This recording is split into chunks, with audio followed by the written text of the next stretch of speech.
Every Trackmania season is a race for milliseconds. Thousands of players push their limits hunting for the world records. In this video we'll take an in-depth look at all the Spring campaign shortcuts, revealing how they work and the mind-blowing difficulty of some of them.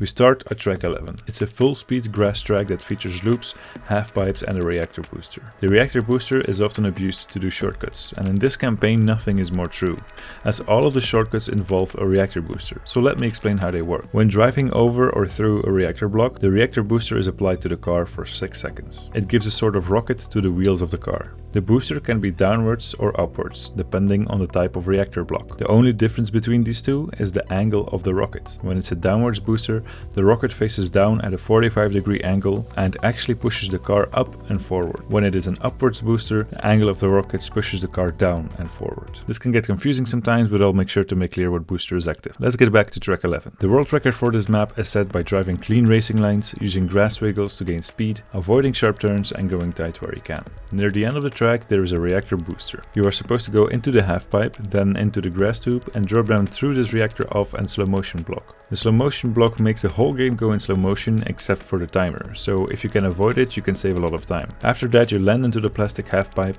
and drive into the finish. But the world record doesn't just avoid the slow motion block, they skip this entire part of the track. Right after going in the grass tube, they jump out of the track. Using the reactor booster to control the car, they fly past the grass tube, skip the reactor off and slow motion block, and land straight into the half pipe. If you think this is a difficult trick, it's even harder than it looks, because all of this is done in a forced camera perspective where you can only see the front of the car. And it doesn't even stop there, because the way you land also matters a lot. The reactor booster has a bug known as the reactor zoop. This is a bug that can happen if you land with the reactor booster active and gives a huge speed boost. To get a reactor zoop on this landing, you want to land sideways and as low as possible in the plastic half pipe. The more the car is angled towards the right, the longer you don't touch the grass, which will give you a longer reactor zoop and more speed. You also want to land the car as straight as possible, so you don't get slowed down by sliding on the grass. After you manage to do all of that in the span of about 3 seconds, you just zoop into the finish. This world record run was set only 10 days into the campaign, and it remained the world record until the end, meaning that this record stood for 80 out of the 90 days of the campaign.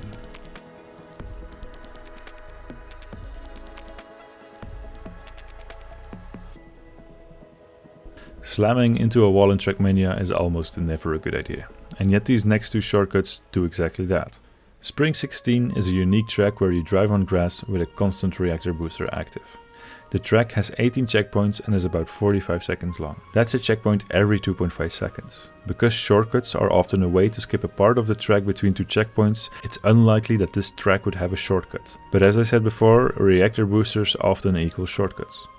After checkpoint 12, you have to slow down and take a sharp turn, but because you have an active reactor booster on plastic, you can accelerate pretty fast. For some players, that was not good enough. Instead of slowing down for the sharp turn, Courtney decided to just slam into the wall and do a 360, landing back on the track.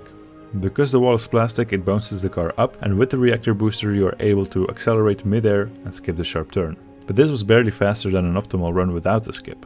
So an even better strategy was found. In the original skip, you keep steering to the right to land back on the plastic, but players realize that you don't have to land immediately. If you start steering left once the car is upside down and right again when the car is straightening, you fly much further. But why is this faster?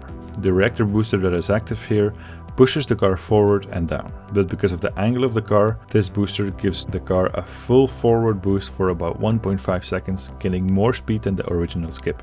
This extra speed is then carried through the rest of the track, saving about 1 second. Although it might not look like it, this is the hardest shortcut of the campaign. So hard that only 24 people were able to beat the optimal non-shortcut time. That's only 0.016% of people who played this track.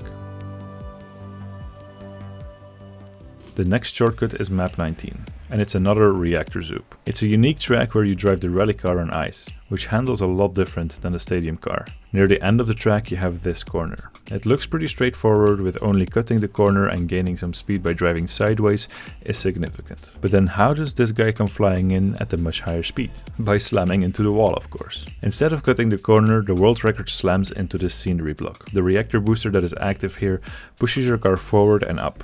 Because of this, you can fly over the scenery and cut a bigger corner. But that's not actually faster than the normal way. The advantage comes from the landing. When controlling the car well, you can get a reactor zoop when landing, giving you a big speed boost. But the next part of the track is an ice bobsleigh. If you go too fast into this block without control, you just fly out of the map. To prevent this from happening, the world record hits the checkpoint to stop the upwards momentum, lands into the bobsleigh block and controls the car into the ice slide. Then all that is left is to glide into the finish. The spring campaign ended a while ago, but I'm looking forward to making another video on the shortcuts of the summer campaign. If you like this video, I would appreciate if you subscribe, and thank you for watching.